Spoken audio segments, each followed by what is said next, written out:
Di lagi magkakasama, kung may trabaho sabay-sabay, walang iwanan kahit anong kulay.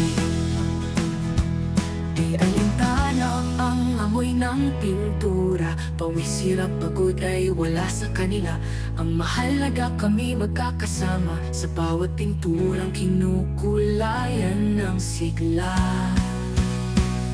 Loob at labas ng bahay pinapaganda, kahit sahod namin ay minsan bitin pa. Kung mamahasin, uutay-utayin pa, ganyan ang buhay namin maralita.